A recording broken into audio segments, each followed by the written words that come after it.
Hello and welcome to Simply inTAXicating. For most of us, the GST bill is literally on ventilator.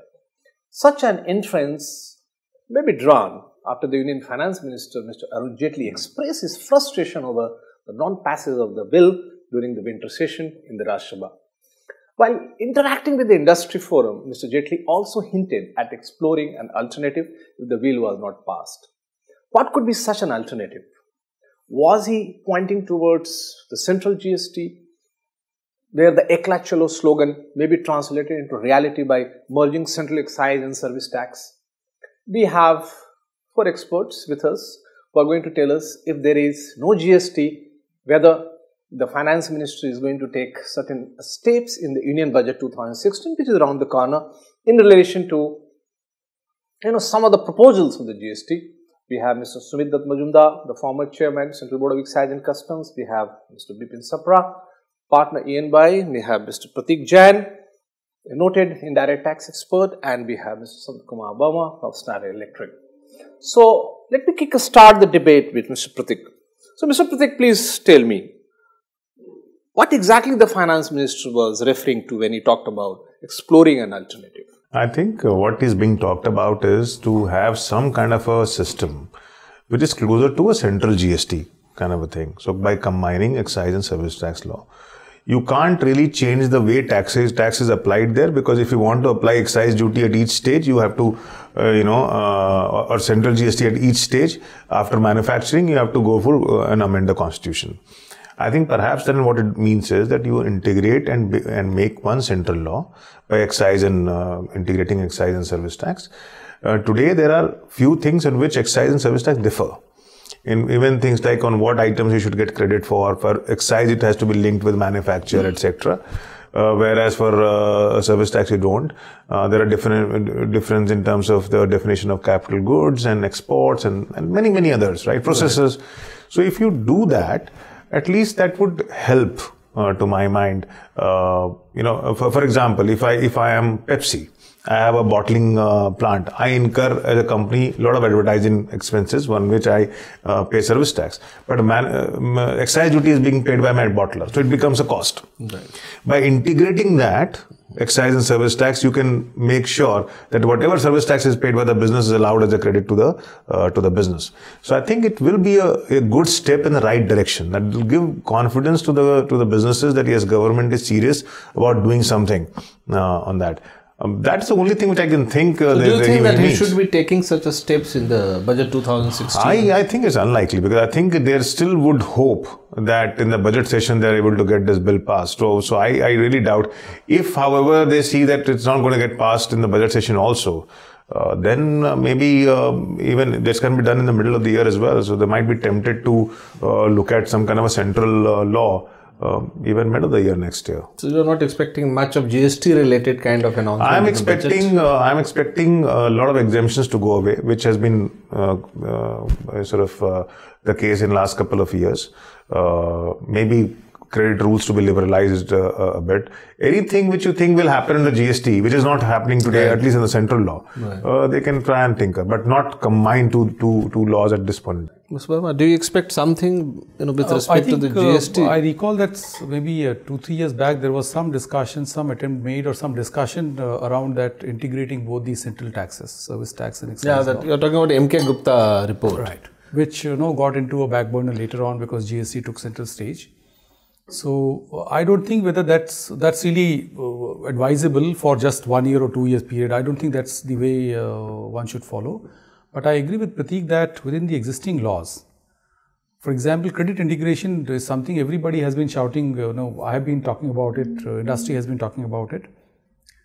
Within the existing Senvat credit tools, which apply to both to a service provider as well as to a manufacturer, there is huge scope to remove cascading. And remove some of these cesses, yes. National calamity, contingent duty and R&D cess, etc. At least give... Many cesses are there that those can be removed. Pratik, I hope they remove that in GST also. Because they have that article which, right. Yeah, so keeping in view the credit concept that they want to embed in the GST, those steps can be taken in this budget for the manufacturer and the service provider. That's one.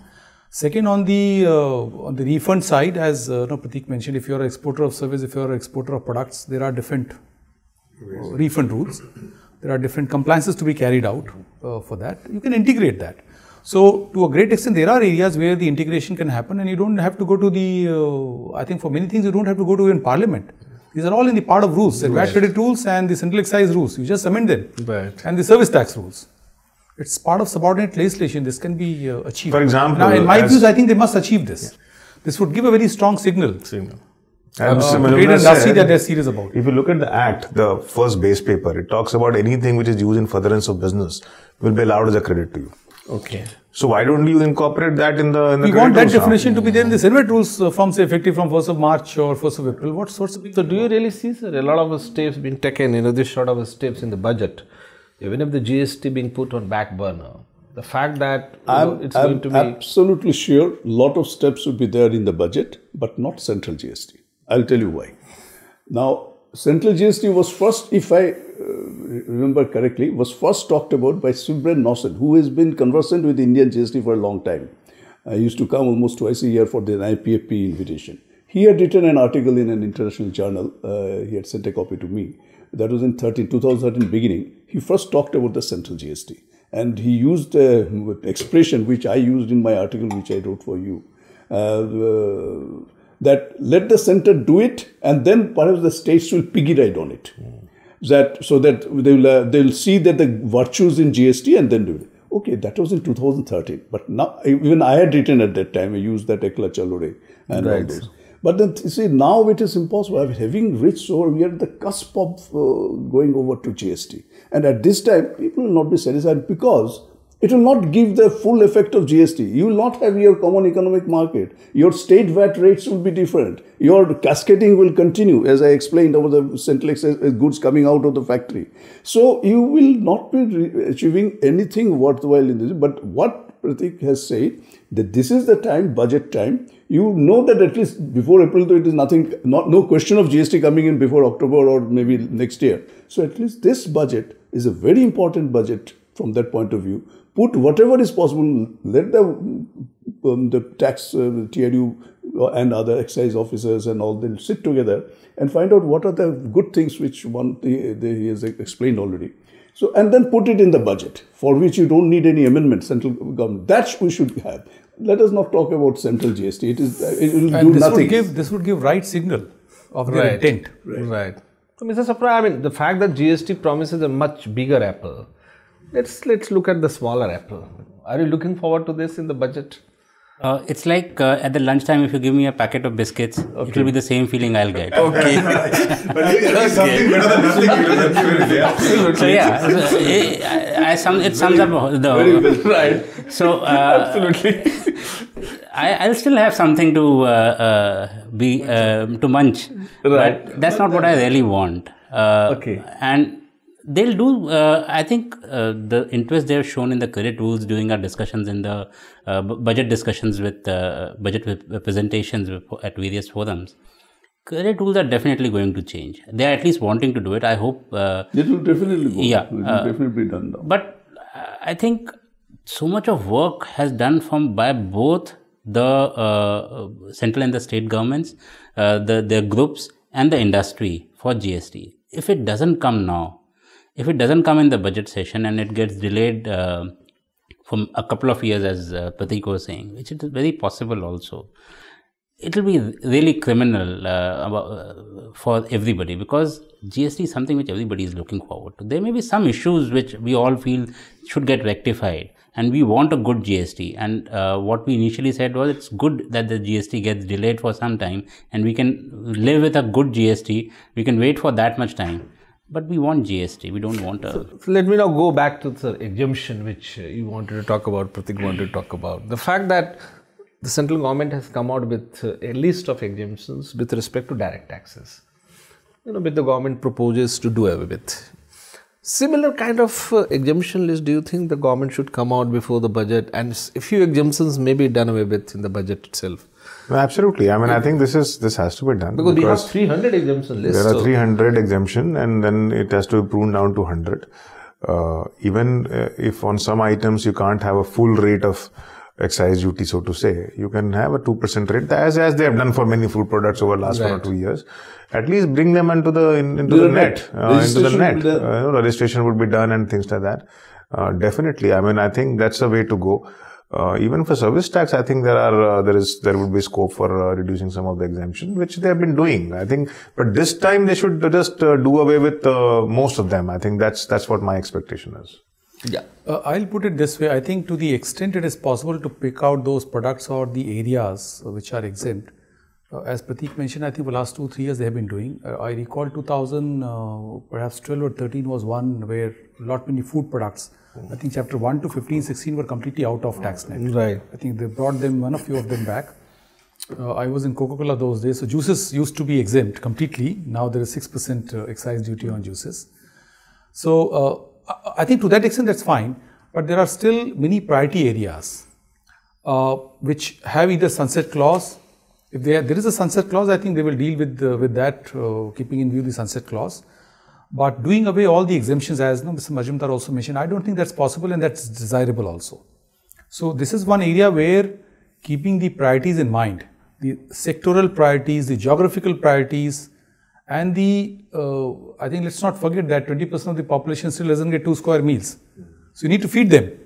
Correct. Can you tax those products which go into the basic food category? So I think it's going to be very tricky. So maybe so we government can need have to travel a subsidy scheme for those kind of things, to Malaysia has done it. Malaysia has done it. That's why they have 6% and then they are giving subsidy for food. My view would be that in GST, those exemptions are going to go away. But my bigger worry is that we have a Make in India program which is running. Our majority of Make in India incentives, there are some other incentives also, are the differential in the tax rates. The excise rates as well vis-a-vis what is being imported into a country. There are certain exemptions which exist and which is promoting Make in India. There are regional exemptions which have been given which are promoting Make in India. Is there a thought process in place that once those exemptions go away, whether today or in the GST regime, how would you incentivize Make in India?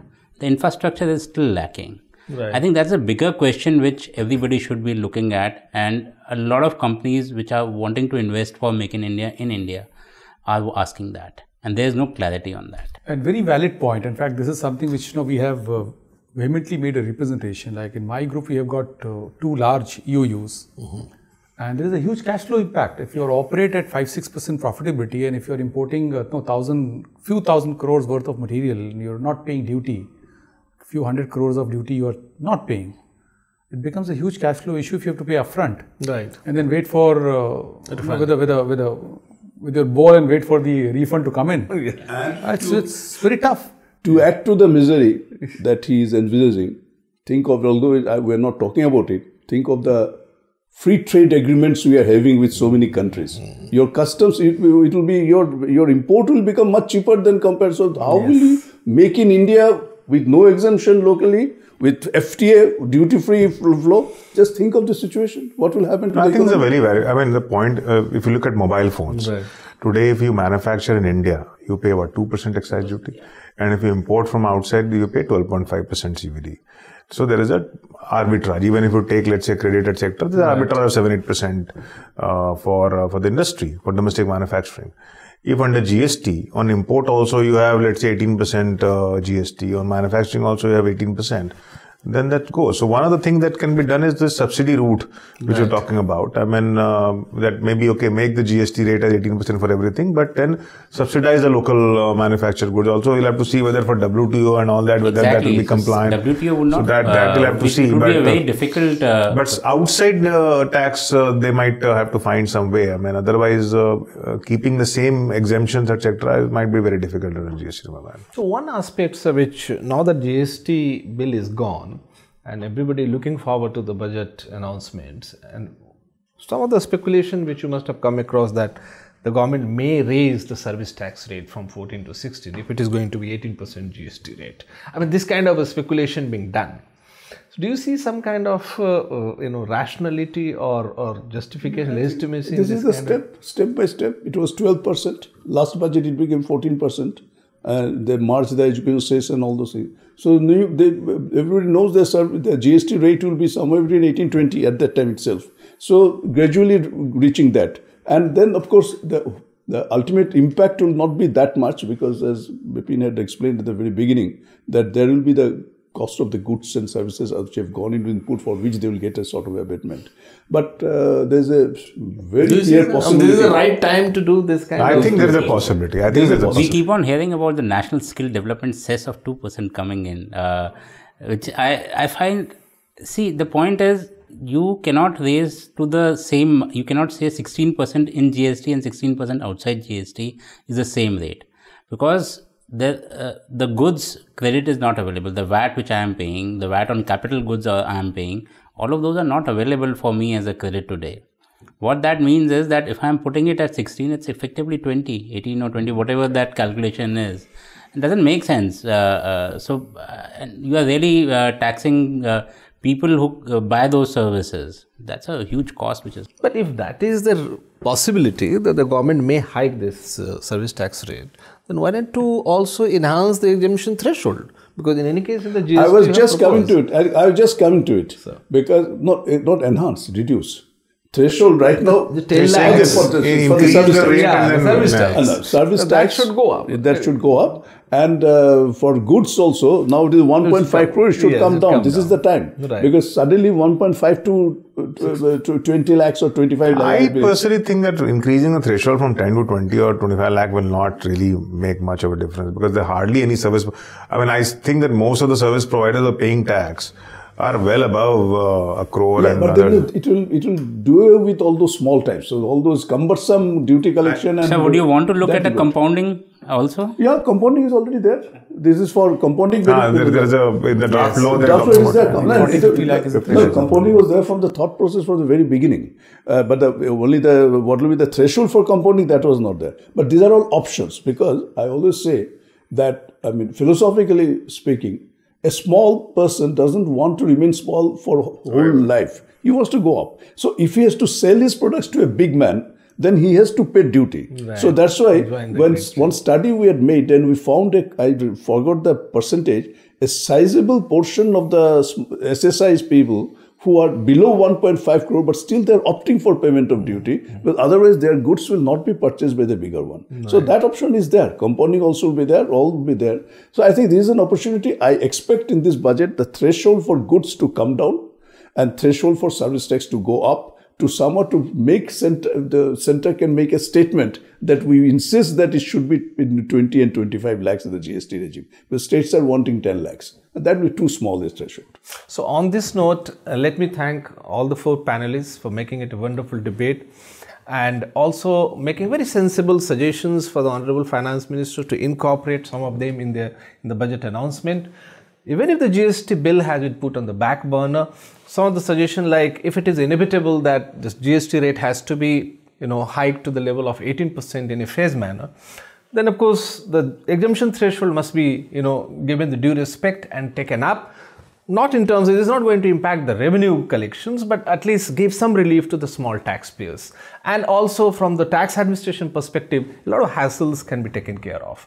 Apart from that, some of the measures which must be taken in terms of integration of the Senbet credit, for manufacturing and the services, perhaps that will give huge amount of relief to the industry and trade. Then looking at, some of the technical aspects where merger is possible in the run-up to the GST rollout, which is perhaps not possible from 1st April 2016. In any case, it is ruled out now. Maybe from 1st April 2017. Maybe run up to that, a few steps which are significant steps in terms of giving concrete assurance to the industry and trade. The government is very serious about the GST rollout. The time has come, and Mr. Jaitley himself said that if the time has come, this cannot be put on the back burner for too long, and he is very optimistic. Although he was explaining his frustration, his disappointment with the opposition, the kind of politics, but this is the right time for Mr. Jaitley to leave behind the baggage of frustration, take some concrete steps, do something which will give a lot of assurance, a lot of respite to the industry in terms of this, and some of the suggestions with respect to the business processes where the credit matching, the invoice matching. Perhaps that is something where some of the global experiences are available, I believe even in China. And I still remember Mr. Noshin talked about the EU model, where he said that India should never follow the EU model. India should look forward to the Canadian model, where huge amount of the refund applications are pending, where he talked about mismatch. There is a lady, Mish, who takes care of all the calls from the industrial trade, and about the invoice mismatch. So leaving behind all those experiences, the global experiences, we need to pick up only the positive ones, which are going to help us. And industry and trade is going to welcome all those steps. Let's look forward to some of the positive announcements in the budget, and also the reiteration of the commitment of the government that irrespective of huge opposition from the opposition parties, the government will do everything possible from its repertoire to do politically in the Rajya Sabha and get the passage, ensure that the passage of the bill is done in the budget session. Thanking you all for watching TIL.